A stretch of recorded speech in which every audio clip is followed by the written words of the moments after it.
Hi, I'm Doc, and this is the last lesson in the four-part chemistry summer prep series.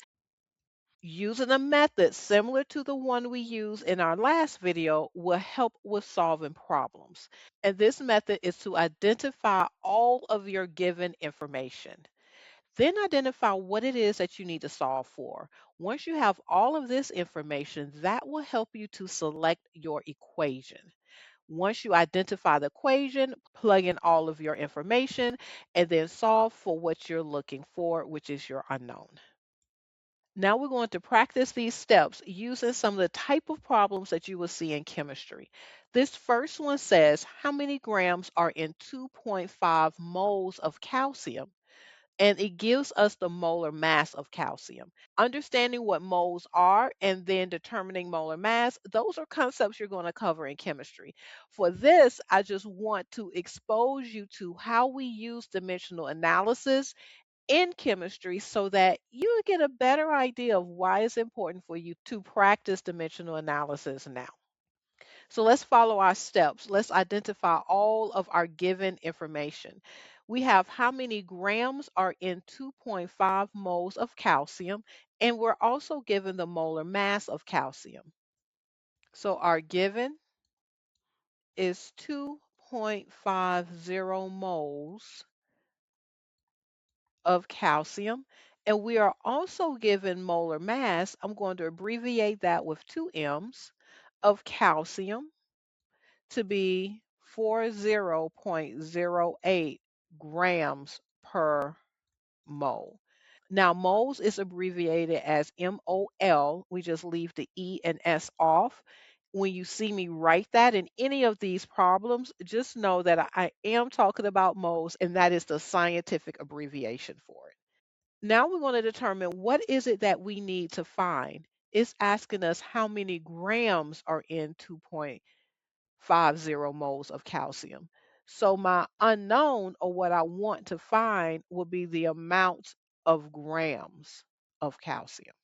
So the next part is identify the equation. Well, we're given the equation.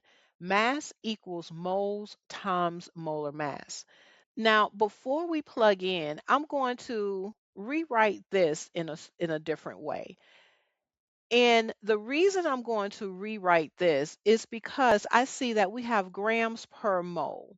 So if I write 40.08 grams per 1 mole, this begins to look like a conversion factor. And if you need a review on conversion factors, check out the third video in this series, Dimensional Analysis, where we review all about conversion factors. Now, once I understand that this really is a conversion factor, because anytime we have grams per something or something per something, that is a fraction. That whole number, 40.08 grams, is over 1 mole. That lets me know that I can do some conversion. And I'm going to actually set this up to cancel out moles and leave grams. You'll see that in a moment. So now that we have all of our information, let's go ahead and plug this into our equation, which is mass equals moles times molar mass. So we're looking for mass, and I'm going to abbreviate that with an M. For moles, I have 2.50 moles of calcium. And since I'm doing a conversion factor, I'm going to use a T, and I want to convert this from moles to grams. Just like we did with our dimensional analysis before, I am going to choose the arrangement, whether it's 40.0 grams over a mole or 1 mole over 40.0 grams, to cancel out moles. So I want moles at the bottom and I want grams at the top because grams is what I want and moles is what I want to cancel out. And we see that moles cancel out. Now let me go and grab my numbers. 1 goes with moles and 40.08 goes with grams. Now that I have everything set up, we will multiply across everything across, and then we will divide by everything that is underneath. This is actually 1 times 1, so I would just write 1. So 2.5 times 40.08, that answer divided by 1 is 100.2 grams of calcium. So this is saying that there are 100.2 grams of calcium in 2.5 moles of calcium. This next one uses one of the equations that you will learn for gas laws to solve for a missing variable.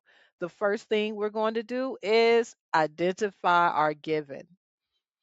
A gas occupies 3.0 liters at 27 degrees Celsius. What volume will it occupy at 127 degrees Celsius? Pressure is constant. So in this case, our given, we have a few givens. Let's identify them all.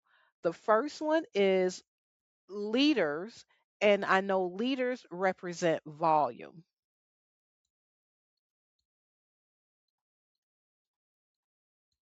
This is my first volume.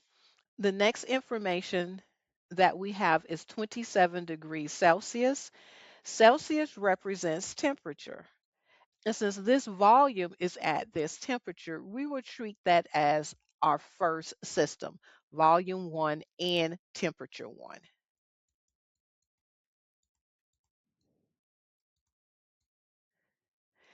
Now let's continue to read and pull out any more information. What volume will it occupy at 127 degrees Celsius? So in this case, our second volume, we do not know, and we have a second temperature of 127 degrees Celsius. Now we have a little hint here. We have to convert the temperature to Kelvin. This is something else that you would learn if you have not already learned it. It's the same as converting Celsius to Fahrenheit. We have an equation to convert Celsius to a scientific temperature of Kelvin. We just add 273 to each of these because that is the conversion factor to Kelvin. Now, again, this is a sample of the type of problems that you will have in chemistry.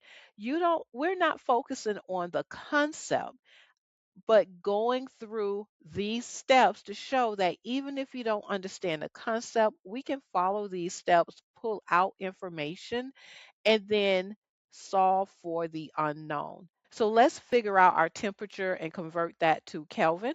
27 plus 273 would be 300, and the new unit is K for Kelvin. 127 plus 273 is 400, and again, our units are K. We always want to keep our units. So now that we have all of our information to plug into the given equation, let's plug in and solve for the second volume. We have our volume 1 at 3.0 liters divided by second temperature of 300 Kelvin. Now we are solving for our second volume, so I'm going to use V2 as my variable, but I can plug in my temperature for this second set, the second system. This should look familiar from math. If it doesn't, this is going to be cross multiplication, where we multiply across the equal sign and solve for that unknown. So going across this way, we have 3.00 liters times 400 Kelvin equals, and then going across this way, we have 300 Kelvin times the second volume. Let's go ahead and do some of our math. 3.00 times 400 equals 1200. And when we multiply variables, then we just write LK. This will come down because these are multiplied. Now to isolate V2, we will have to do the opposite of multiplication, which is division, and that is to divide both sides by 300K. If you keep your units, you will notice that they will cancel out as well. K in the numerator cancels with the K in the denominator. I'm going to come up here so that I have more room. That will be V2 equals 1200L, which is the units for volume divided by 300. So that means V2 equals is 4 liters. Now, the concept you will learn in chemistry, but practicing algebra and solving for unknowns by following these steps will help to prepare you for that math coming up in your chemistry class. For more topics to review and practice to prepare you for your upcoming chemistry course, there is information on resources in the description. So let's look at those common errors to avoid as you're practicing so that you can build some consistent habits. The first is to avoid skipping those steps. It will be so tempting to condense steps early, but not every chemistry problem is worked exactly the same way. And taking the time to set it up right the first time will help you solve it right the first time so you can move on to the next. Another thing is using the incorrect formula, and that goes into making sure you take your time to identify all of your information, all of your given plus your unknown. The formula that you select, you want it to have all of the variables that you have identified, the given and the unknown in the equation, and you should have just one variable that you need to solve for. Ignoring units. We saw how, especially in the last one with Charles' law, that keeping the units there helps us to cancel out units along the way so that we end up with the correct units in our answer. And not including units can eat away at your points. And the next thing to avoid is using the incorrect conversion factor. Be careful when identifying that conversion factor so that you properly flip it so that what you don't want is at the bottom to cancel out and what you want is at the top so that you keep it.